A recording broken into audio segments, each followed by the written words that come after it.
the siege on Gaza. This as the IDF continues to implement steps to address the humanitarian crisis. U.S. President Trump says children in Gaza look very hungry. The U.S. leader says it's difficult to deal with Hamas and is talking about plans with Prime Minister Netanyahu. Prime Minister Netanyahu discusses Syria and Iran and so far with Russia's President Putin. Israeli University has urged to solve the hunger crisis in Gaza. An IDF reservist involved in identifying murdered in the October 7th attack dies by suicide. The weather outlook gradually cooler tomorrow through Friday. Good evening. This is Nomi Segal with the news. Amid ongoing calls from abroad and within Israel to address Israel says there is no starvation there and such claims are false. And the UN convened a conference on keeping the two-state solution in play.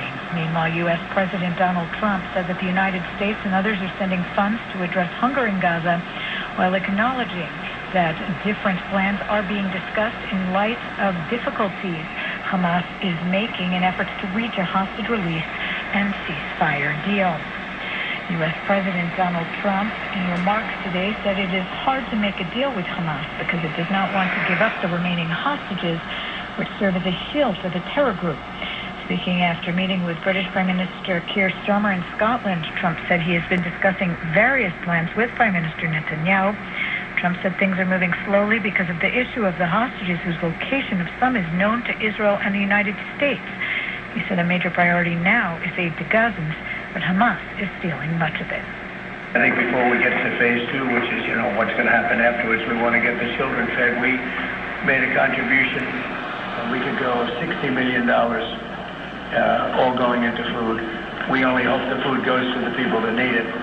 So much as, when you do something that gets taken by Hamas or somebody, but it gets taken. But and we're prepared to help. We want to help. It's a terrible situation. The whole thing is what's been bad for many years. So we have a good group of countries we're going to help with the humanitarian needs, which is food, sanitation, and some other things. It's very difficult to deal with Hamas, as I say. When you get down to the final 10 or 20, you're not going to be able to make a deal with these people because they use them as a shield. And when they give them up, they no longer have a shield. And the people of Israel feel so strongly about the hostages.